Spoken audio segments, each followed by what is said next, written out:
The US dollar is at a 3-year low against its major peers. Gold is at a record high, and US indices are continuing to experience volatility.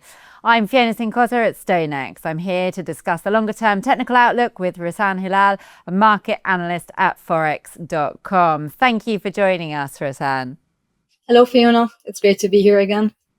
Yes, and plenty to be talking about. I mean, let's just kick off with the US dollar trading below that key 100 level against its major peers. Tell us what levels you're looking at and how you see the technical picture there. Yes, so with respect to the US dollar, it's currently pressured at 3-year lows, and that's between the 99 to the 98 support zone. If you're going to breach that, then the US dollar might fall all the way down to the bottom end of a channel that has been intact all the way since the lows of 2008. So we might be going towards 96 and 94. But for now, the dollar is still holding steady, pressured, even though we have upturn with respect to the gold market. We can still see dollar pressured at its 3-year low near the 99 zone. And if we do manage to rebound alongside the euro's rebound below the 114 zone, then we might have a chance to resurface. And that depends on the trade deal between the US and China, which is currently hitting a very heated level at the current moment. So a lot depends on what happens, I guess, within these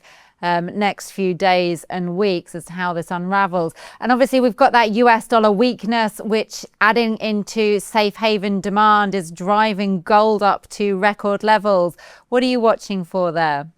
Definitely, yes. Something that caught my eye today is that the 3,300 mark on gold is aligned with a pretty notable trend line on the monthly time frame that connects the highs between 2016 and 2020, actually. So we're at a critical resistance over here. We still have overbought momentum, yet gold is currently pushed by the safe haven demand. So if we're going to still have further turbulence in the markets, then gold might break out to 3,350 and possibly 3,400 and even beyond. But if we do have peace deals at that critical resistance zone with the heated overbought momentum, then we might see gold sharply reversing from those current highs. Yeah, that's a really interesting that you pointed out there, because it's overbought on multiple time frames right now, isn't it? Yes, it's extremely heated, yet gold does not follow technical indicators when there's high turbulence in the market and we have like safe haven demand. That overbought signals can extend as long as until we reach a potential peace deal in the market, and that's what might determine a possible momentum recharge for the precious metal.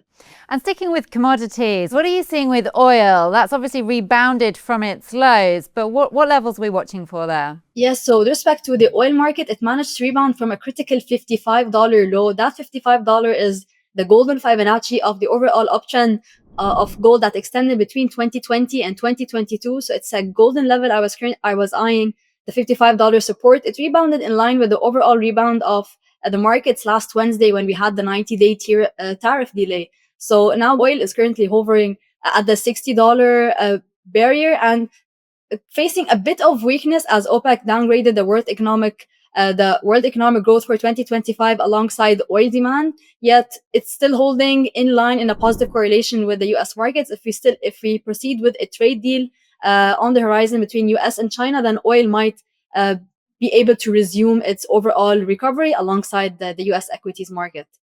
That leads us nicely onto US equities.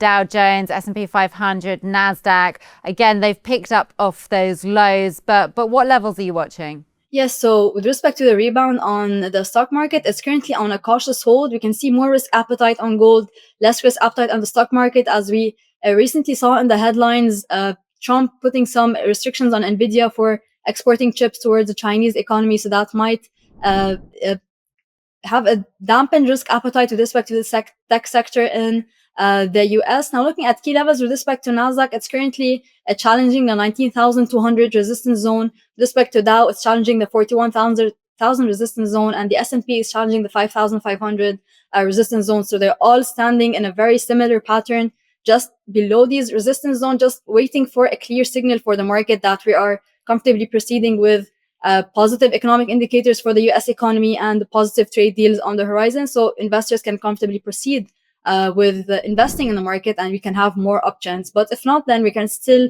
have possible rebounds from these resistance zone to the neutral to the negative side. Yes, you know, with so much uncertainty still and headlines still coming in day by day, almost hour by hour, it's very useful to be able to have some technical levels to be watching out for. So thank you very much for your insight, Razan.